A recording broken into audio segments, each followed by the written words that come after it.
call the Risk and Audit Committee to order. They're not listening. There we go. That's okay. They don't need to listen. I'll whisper and then they'll listen. Okay. So we're getting started here with Risk and Audit Committee this morning. And we'll start with the call to order and roll call, please. David Miller, Here. Lisa Middleton, Present. Margaret Brown, Here.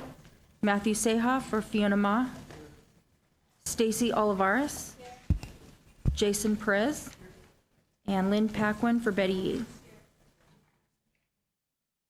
Okay, we'll go with the approval of the September 17th, 2019 Risk and Audit Committee timed agenda. Move approval. Moved by Ms. Brown, seconded by Ms. Paquin. I'll call for the question. All in favor? Aye. Aye. Any nays? Any abstentions? Nope, the motion carries. And on to the executive report with Ms. Timberlake D'Adamo. Good morning, Mr. Chair, Madam Vice Chair, members of the committee and board members, Marlene Timberlake D'Adamo, CalPERS team member. Today we have two information items for your review. The 2018-19 Annual Compliance Report that covers ethics and compliance program initiative highlights for the fiscal year ending June 30th, 2019. And we also have a fourth quarter update for the Enterprise Risk Management Strategic Risk Measures. In response to committee direction to explore short and long-term metrics, 3 new fund sustainability measures are also included in this report. The next Risk and Audit Committee meeting is scheduled for November 19th, 2019, and includes the Independent Auditor's Report for fiscal year 18-19, the review of the Independent Auditor's Management Letter, and the Enterprise Risk Management Framework. Thank you, Mr. Chair. This concludes my report, and I'd be happy to take any questions. Yeah, seeing no questions, we'll move to item 4, action consent items. Approval of the June 18th, 2019 Risk and Audit Committee meeting minutes. Move. Moved by Ms. Brown, seconded by Mr. Perez. We'll call for the question. All in favor? Aye. Aye. Any opposed? No abstentions? The motion carries. So item 5 is information consent items. I've asked for 5B to be pulled, so if there's nothing else to be pulled, 5D for me. 5D. Okay, so this will be 5A, C, E, and F. So I'll call for the question. All in favor? Aye. Any opposed or abstentions? Do I need a second on that? Is that a committee? So I probably need a second. Okay, so I don't, okay, no vote. Okay, great. I'm learning as we go. So let's start then with 5B, draft agenda for the November 19th, 2019 Risk and Audit Committee meeting. And I will recognize Ms. Middleton on this one. There you go. Okay, thank you, Mr. Chair. Ms. Brown has approached both of us by electronic communication asking for a review of our policies when it comes to the confidentiality of audit reports. I think that's a very appropriate thing for the committee to do. With the consent of the committee, I would like to ask staff in the November report to us to include an overview of our current practices as it relates to the confidentiality of audit reports, to review best practices for organizations in the maintenance of confidentiality of reports, current law, and to provide staff's recommendations for changes, if any, to our current practices. And the chair would concur with that. And I want to go to Margaret. There you go. Margaret, you've got that. Thank you, Ms. Middleton. I appreciate you adding that to the agenda, and I'd just like to make sure it includes any written policies and procedures we currently have in place as well. So I really appreciate you bringing that up so we all can be very clear on what we're doing moving forward. Thank you. Yeah, and thanks to you both, and I think that's direction. Okay, and we've got 5D, if there's nothing further on 5B. So that's back to Margaret Brown. Great. So could we put up attachment 1, page 1 of 1? And that's that really simple little bar chart that shows exceptions to the audit report. Do we have someone that can pull that up? It's not, okay. So basically, we get these simple little bar charts, Ms. D'Adamo, that tell us sort of the progress of the audits. And it talks about the public agency, how many are resolved and how many are open.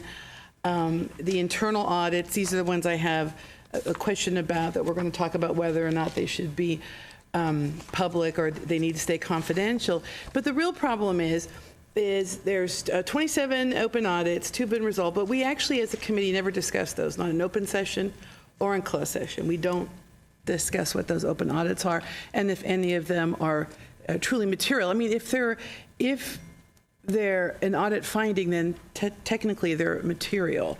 And I just think that we are not providing our duty of oversight if we aren't discussing those. And we actually can't discuss those because they're confidential currently right now.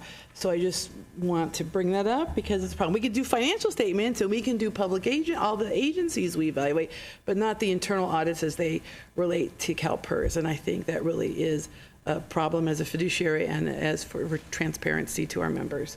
So just want to say that I'd like to go into that further, but I'm not permitted to at this time. So thank you. Okay, any further comments or questions on this? Okay, we'll move on to item 6, information agenda items. Starting with 6A, 2018-2019 annual compliance report. Back to you again, Ms. D'Adamo. Thank you. Each year, CalPERS compiles an annual compliance report. The report is a summation of compliance activities performed by many of our first and second line of defense partners. The format and organization of this report is very similar to last year's report. It consists of compliance highlights from several corners of the organization, including enterprise compliance and our embedded compliance liaisons.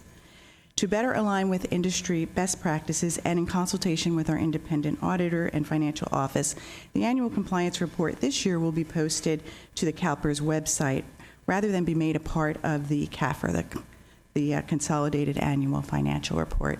And we're doing that because we want to keep the CAFR pure as an audited document.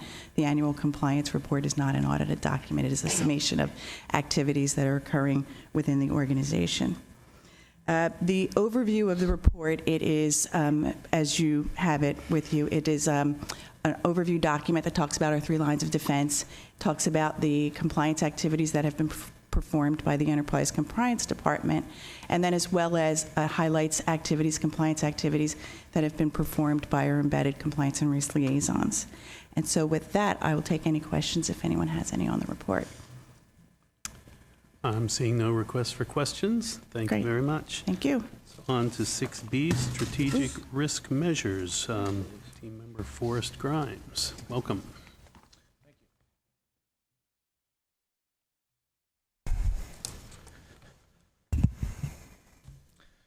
Good morning, Mr. Chair, committee members, members of the board, and thank you for attending.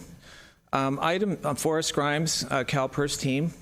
Item 6B consists of 2 parts: quarterly enterprise risk measures dashboard and exception reports. This was first presented to the Risk and Audit Committee in June of 2019. These can be seen on pages 69 through 73 of your board books. And the proposed new measures for fund sustainability in response to Vice Chair Middleton's request for medium and short-term measures. And you can view those on pages 74 and 75 of your board books. And I would like to focus our discussion on the proposed new measures unless you have questions on the dashboard or exception reports. So, Mr. Chair, I'm going to stop here and see if there are questions on those prior documents. I am seeing. Here's an opportunity for Ms. Middleton to ask her question. I knew I needed to ask for this, but looking at pages 74 and 75 did not make dinner any easier to get through. You should have waited till after dessert, probably. I should have warned you about that. There are these numbers are alarming. So as we start to look at our budgetary processes in municipalities, can you talk about the methodology used at coming up with these numbers? Certainly. So I'll just start getting into those 2 pages. So for the rest of the committee and board members, please focus your attention on pages 74 and 75. Basically, these measures really do highlight, as Ms. Middleton suggested, the inverse relationship between investment returns and contribution rates, those 2 pages. And the new measures were really developed in conjunction with the Actuarial Office, and they were approved by ALMAC, which is the Asset Liability Management Advisory Committee, an internal committee. Now, these measures, I will point out, do dovetail quite nicely with the Pension Navigator tool that was presented in the Finance and Administration Committee this morning, which is really kind of how we got the ideas to come up with them. But, you know, as was pointed out, they're alarming if you start looking at the higher and lower limits. But I think the measures, just even today, tell a very interesting story, because you can see that the short-term measure is yellow, the intermediate-term measure is red, and the long-term measure is green. So you can kind of look at it as we consider ourselves long-term investors. Mm-hmm. So really, as Carrie pointed out, Carrie and Scott in their presentation to FAC, moments ago, really you have to kind of look at this as over the long term. And so I think, Ms. Middleton, in your role as a city council person, you would probably have those kind of discussions regarding the upper and lower ends of performance, and then decide how you would deal with them accordingly. And I think that's really what these measures point out, which I think is a much more useful discussion and much more useful measures than certainly the once in a 30-year opportunity that you were talking about last time that we presented this. Agreed. And could I take you back a couple of pages to page 69? Yes. And could you talk about what is in red, the potential for both high or sharp contribution increases on the part of employers, and the probability indexes that you have for those? Certainly.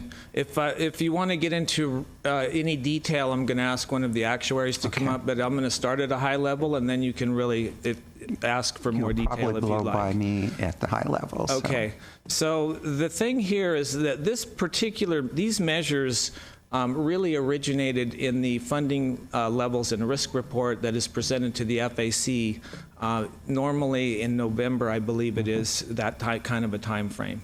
And they really are saying, what is the opportunity for these sharp spikes or high contribution rates between now and 30 years from now in any given year?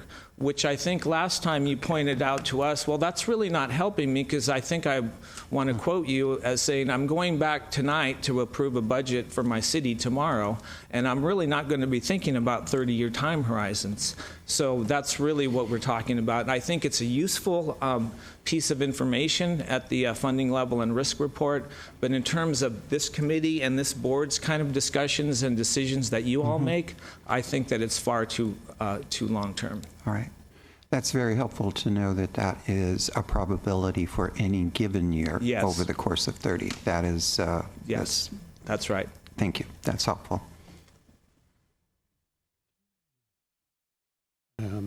Ms. Brown.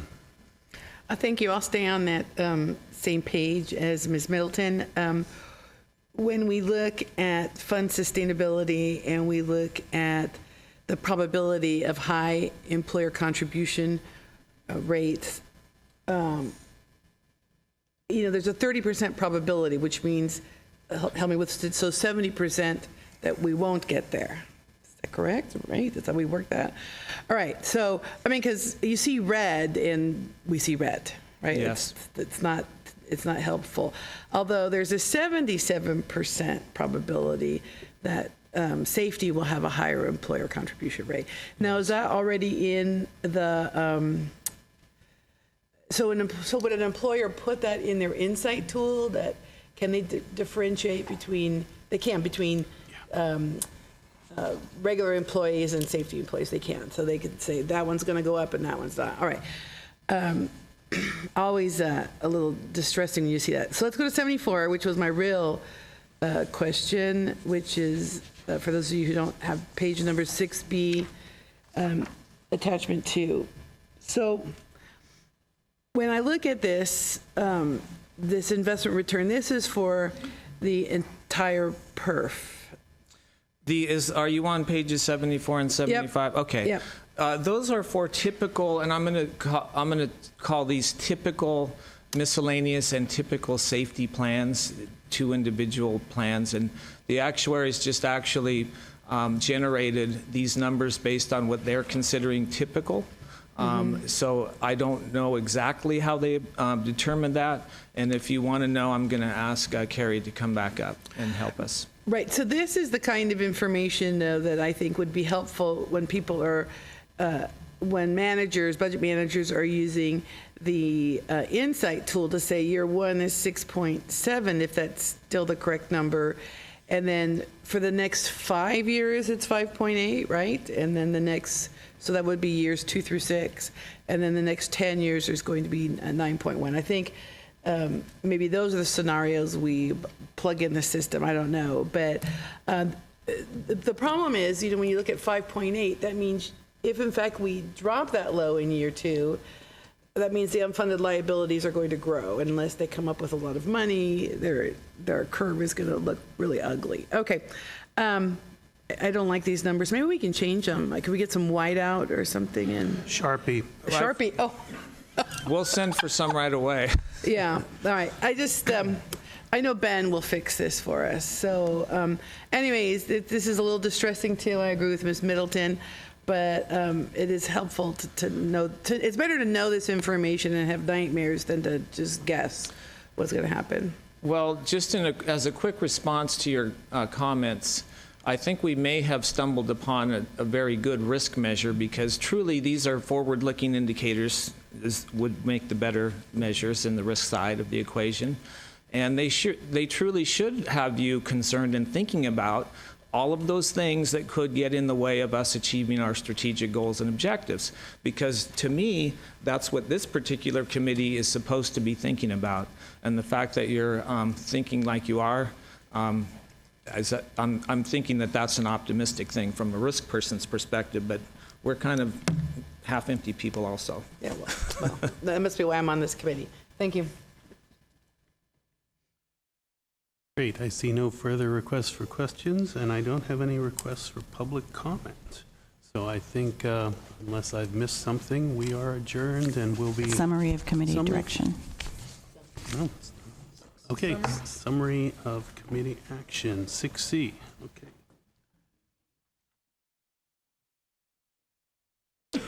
Okay, so I took away from 5B a review of policies generally regarding the confidentialities of audits.